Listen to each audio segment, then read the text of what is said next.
Welcome again to the Science Horror YouTube channel.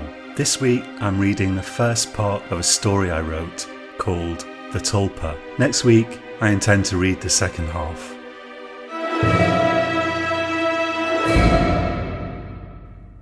I was always proud of my association with Rupert Moore. I had known him since school and we stayed in touch afterwards, often meeting to discuss current events and technology. Yet, while I worked steadily and unspectacularly as an editor for a history magazine, Rupert founded his own incredibly successful company and became a household name, at least in certain quarters. I used to wonder if he mustn't consider me a bit beneath him in view of his jet-set lifestyle, his enormous wealth and his media profile, but he never treated me any differently to how he had always treated me, as a friend and an equal. When Rupert started his company, the technology behind matter compilers, or assemblers as they were later termed, was in its infancy. A straightforward structure like a bottle of shampoo or a light bulb, or even a phone, could be compiled in a few days. But a chemically complex structure like an apple might take months if you wanted it correct down to the cellular level. Rupert assembled a research team that got that down first to weeks, then to days, and then even hours. Still, it was far quicker to grow apples on a tree if you wanted apples, rather than assemble them one at a time in elaborate machines. But the technology found numerous applications, for example in assembling organs for transplant. We had no doubt that eventually factories would run thousands of assemblers simultaneously as the technology matured. Then, at some point, Rupert's company reached a turning point. Newer companies full of young upstarts were gaining the edge on him in the matter of mass production, and Rupert needed a new direction to stay ahead. That's when he had the idea of a thought-controlled assembler, a machine that would take instructions directly from a person's mind via electrodes placed around the head. His board thought that idea loopy. They wanted to focus on promising new mass production techniques, and they managed to force him out of the company that he himself had founded. Perhaps they were right. By then he was drinking too much, his wife had divorced him, and he had become obsessed with old castles. I can see that from a commercial point of view, he was no longer the right man to lead the company. All the same, there was something deeply unfair in it. After that, he was despondent for a while. I tried to convince him to lay off the booze, but the reality of his situation was too painful for him to face without it. It became a topic of vigorous debate between us, to say the least. I tried to convince him that he must now formulate some new plan for his life and put the past behind him.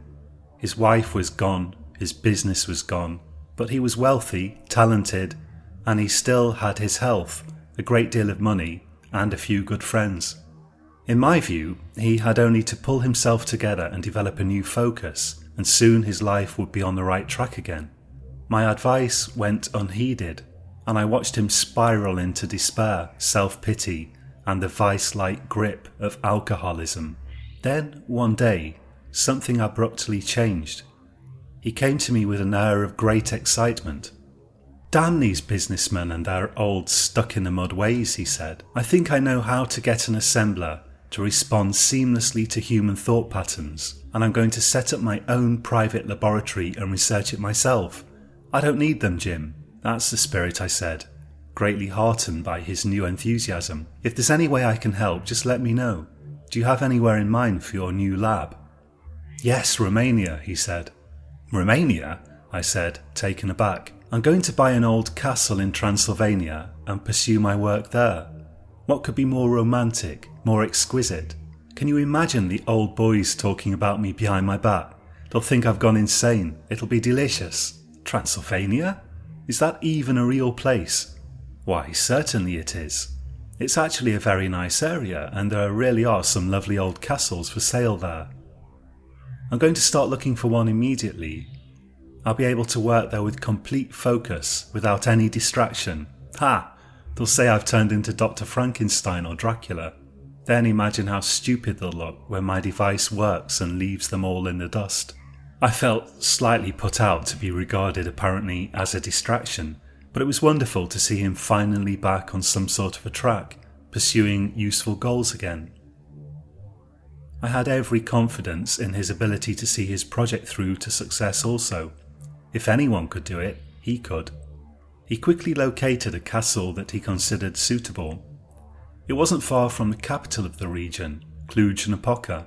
The castle really looked like something Count Dracula might have inhabited, but I could see the romance in the whole thing. Besides, I assumed that in practice he'd probably make friends with the locals and perhaps even find himself a good woman there. After that, I didn't hear from him again for a whole year. He didn't reply to my emails nor to my phone calls. I tried not to take it personally. I knew what Rupert was like when a mania got hold of him.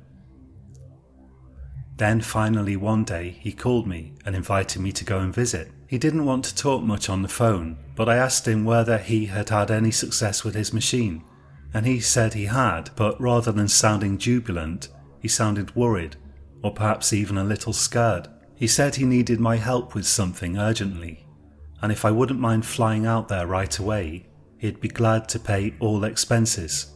I assured him there was no need, and I'd be on the first suitable plane. The very next week I took a flight from London Stansted to Cluj, and there I hired a car and drove out to Rupert's castle, which was several hours' drive into the hills, not so far from the border with Hungary. The few people I met in the course of the journey, at the airport and at a restaurant where I stopped for a late lunch along the way, all seemed very friendly, but I'll confess there was something in the architecture and landscape that I found sinister. Probably it's a reflection of my enormous insularity. The only time I've seen such architecture is in old horror films. Somehow the wide sloping roofs unsettled me.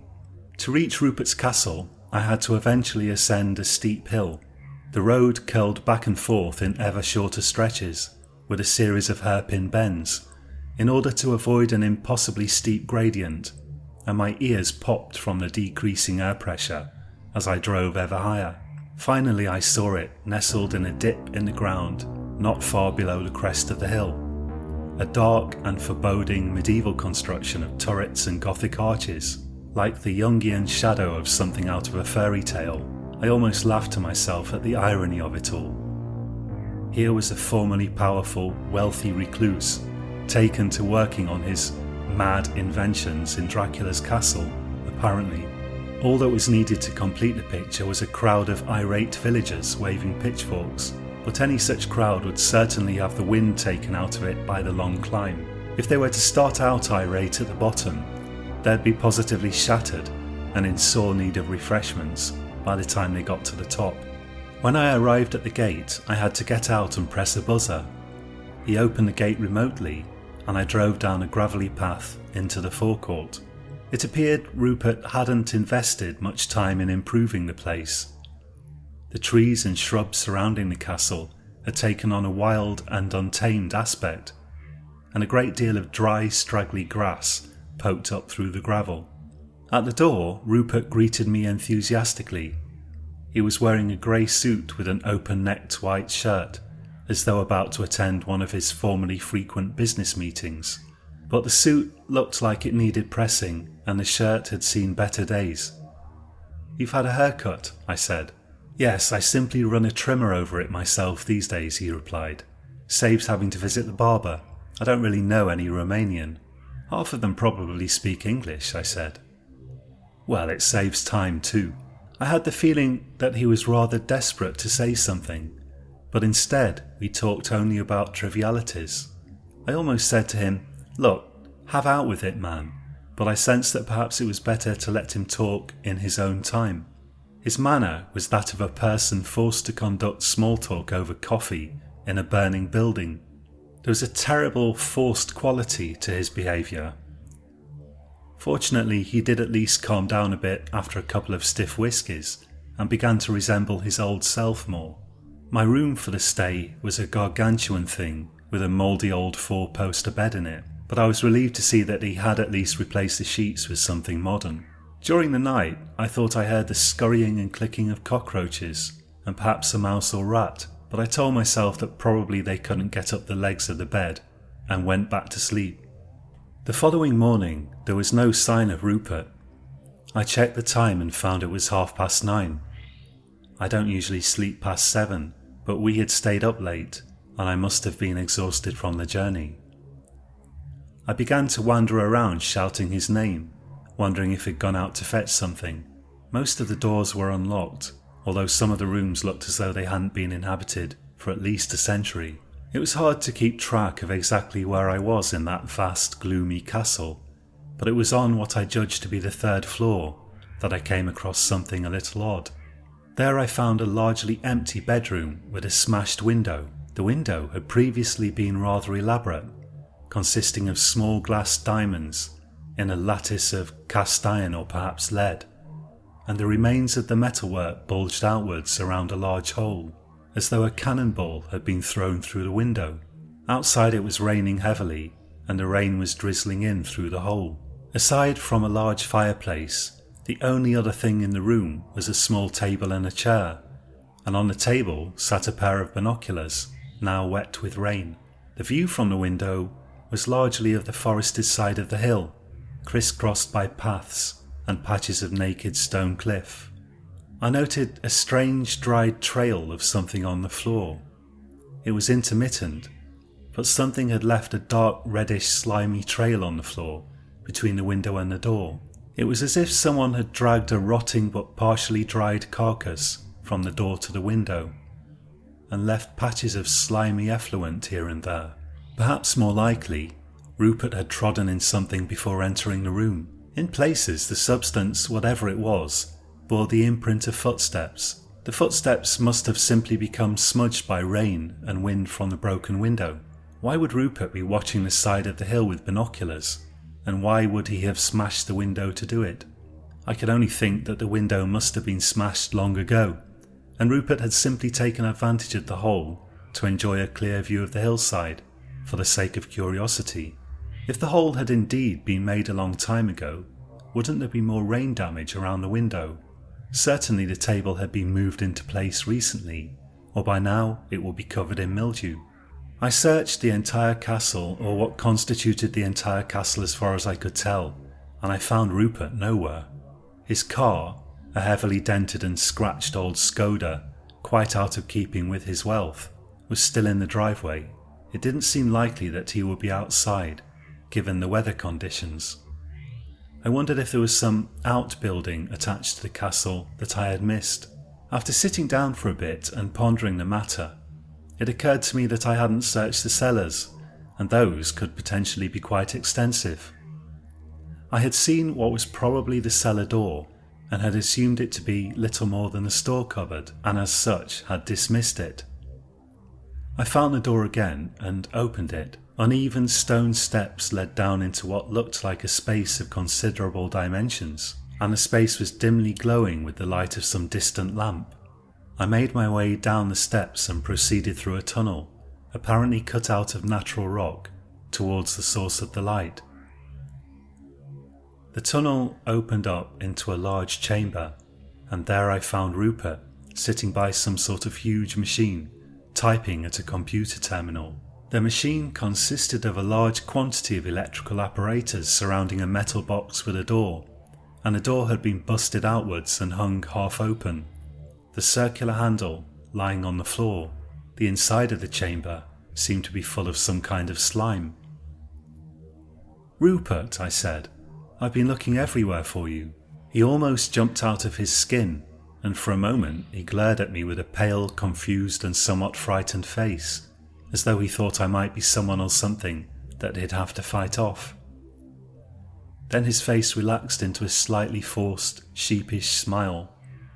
"Oh, I'm sorry, Jim," he said. "I've been rather absorbed in my work. I completely forgot the time." "What are you doing down here?" I asked. "What is this machine?" "Well, it's an assembler," he said. "A really big one." "I didn't know you could build them this big." "You can't," he said. "But I can. It's broken." He turned slowly to look at the machine. I could see the frightened, confused look creeping back into his face. Finally, he spoke. "There's something I have to tell you," he said. You're not going to believe it, but it's important that you know." "What?" I said, somewhat apprehensively. "Well, it's like this," he said, and he seemed to be wrestling with himself, or perhaps trying to find the right words to express a matter of great delicacy.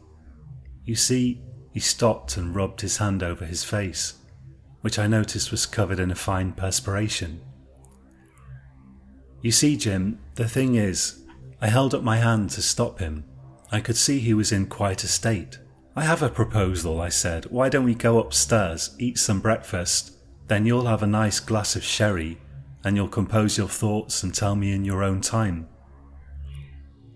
Even as I uttered the words, I suddenly remembered that Rupert had previously had something of an alcohol problem, and morning sherry probably wasn't a great idea, but I needn't have worried. "No need for the sherry," he said. "Breakfast sounds a fine idea. I dare say I'll feel better after breakfast." We ate a continental-style breakfast of bread and cheese. Rupert was getting deliveries from somewhere, incredibly. He must have spent more money on deliveries than on his car. I was glad to see he was still eating. He had definitely lost a lot of weight since I had last seen him. Afterwards we retired to a study filled with empty bookshelves, and I said to him, "Tell me what's going on." He sighed heavily, then, shaking slightly as he spoke, he told me the following tale. "When I came here, I was driven by a vision. What if you could attach a simple sensor to your head, perhaps connected remotely via Bluetooth, and imagine whatever you wanted, and your assembler would make it in less than an hour? For instance, you imagine that you want a new phone. The sensor interprets your thoughts, analyzes existing phones, and makes you a new one to your custom specifications. Or suppose you want a box of finest Belgian chocolates or a delicious juicy steak. You'd only have to imagine it, and the assembler would assemble it. That was my idea. I was close to realizing it. I was so close I could taste it. Now you're aware, of course, that assemblers cannot assemble living things. The problem is twofold. Firstly, analysis is always destructive. We can analyze any object, but the object is destroyed in the process. That means we can never analyze a living being and replicate it using an assembler. The no cloning theorem in quantum mechanics shows us it's probably impossible. Secondly, when we do try to replicate living things, houseplants for example, the assembled copy always turns up dead. Truly living things cannot exist in a static state, like a phone or an apple. They depend on a constant state of inner motion for their life.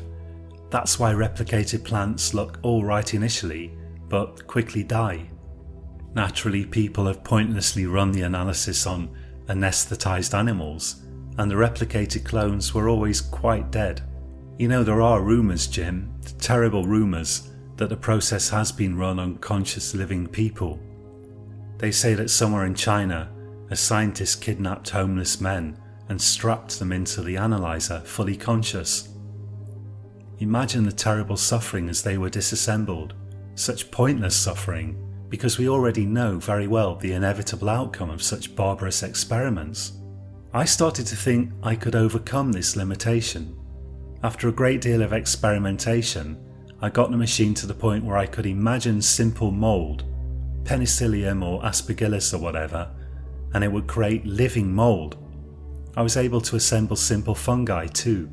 That bread you ate, the machine baked it using yeast made in my assembler via me simply imagining yeast. But Jim, a terrible thing happened. I know you won't believe me. You'll think I've lost my mind, but I swear it's true. One night about 2 weeks ago I was working on the assembler and I hadn't slept in 3 days. I was so close to being able to assemble complex living beings, or so I thought. Now that I look back, after sleeping and eating, I think I might have temporarily lost my mind. I was so exhausted, I fell asleep with the brain sensors strapped to my head. I awoke suddenly, screaming like a lunatic, around 2 in the morning. I'd had a terrible, awful nightmare, the worst nightmare of my life. Perhaps I was feverish, I dreamed." He paused and took a sip of water with a shaking hand. Then he said, "Perhaps I will have that sherry after all." After he'd drunk, his shaking calmed a little, and he resumed, "I can't hope to put into words the horror of what I dreamed exactly. I dreamed of a monstrous thing, a living thing but without skin. It was kind of like an ape, almost a person, with hideous staring eyes and rows of needle-like teeth in a huge round mouth. Instead of hands, it had repulsive meaty claws with sharp talons. It was so real, Jim, and I felt it was going to eat me, or worse, it craved human brain and eyes. It wanted only to eat and to maim. The eyes, the horrible round lidless eyes. I know it sounds ridiculous, but in my dream it seemed beyond terrifying. I haven't come to the worst of it yet, not by a long shot. I realised the machine had been broken open from the inside. Something had taken shape in there, something horrible, and had smashed its way out with inhuman force. The machine was full of blood and slime, and a bloody trail led off out of the cellar. I followed the trail, not daring to imagine what I might find. I stopped to load up a shotgun, then I followed the trail all the way to a room on the 3rd floor. There I found a broken window. It had smashed its way out. I found traces of blood on the broken latticework and glass, but down below, nothing. It had vanished into the woods. That thing, it's out there somewhere, looking for eyes and brain to gorge itself upon. It's roaming the hills, Jim. I searched the hillside repeatedly, and I spent days scanning the hills with binoculars. I found nothing, so I've turned to trying to understand what the machine created. But all the data is stored in a form that's hard to interpret, and parts of the machine got smashed when the thing broke out of it. Without knowing the precise alignment of the probes, it's impossible to be sure what it made. All I know is, it's alive and it's out there, and if it's anything like the creature in my dream, God help us all." He fell back into his chair, his eyes wide and his face pale. Then suddenly he turned to me and said, "Do you believe me, Jim? Say you believe me." "I have no reason not to," I said carefully. "As a matter of fact, I've seen the broken window, and I saw something weird on the floor." "Then you understand. We have to find it and kill it," he said. "I've created a kind of tulpa, a projection of my thoughts, but not just my thoughts, my nightmares. We must destroy it. Then I will destroy the machine too, or further nightmares will be unleashed on the world." "Are there any reports of any murders or anything unusual in the villages around here?" I said. "Perhaps the thing that came out of your machine has already expired. We mustn't rush to conclusions." His eyes widened even further. "I hadn't thought to check," he said. "We'd better do it then," I said. Rupert had an internet connection via a satellite disk. He needed it for his work. We searched the internet pretty thoroughly, but found no accounts of murders or maimings in the area. I suggested we check the nearest town to see if they had a local newspaper that might report such things. If nothing else, I thought it would do Rupert good to get out of the castle for a bit. He needed to reacquaint himself with the normal world of people and things that existed outside. There were 2 villages within 5 miles of the castle, and the nearest town was a place called Lashov, 20 miles away. We decided to drive to Lashov and check the papers there. I was confident we would find nothing, and Rupert's mind would be put, if not exactly at rest, then at least more at ease than at present. Unfortunately, the news was not reassuring. In a local newspaper we found a report about mutilated animals. 2 sheep and a dog had been found dead and horribly mutilated in the past 2 weeks. I couldn't understand much of the article, but with the aid of the internet on my mobile and the accompanying partially censored photographs, I was able to make out that much. "You see?" said Rupert. "No, wait a minute," I said. For all you know, this sort of thing happens all the time round here. It could have been a bear or a wolf. If it happened regularly, they wouldn't be writing about it in the paper, he said. Where does it say these mutilations happened? I scanned the article looking for place names. I think it's saying they happened at a village called Cheshire, I said. Rupert grabbed my arm so hard he made me jump. That's the nearest village to my castle, he said. It's only 2 miles away, down the hill. Then if your beast is anywhere, it's there. Let's go and have a look at this place. Thank you for listening. Please check the channel next week for the second half of this story. If you enjoyed this story, consider liking and subscribing if you haven't already. Thank you. You've been listening to Science Horror. My name's John. And until next time, sleep well.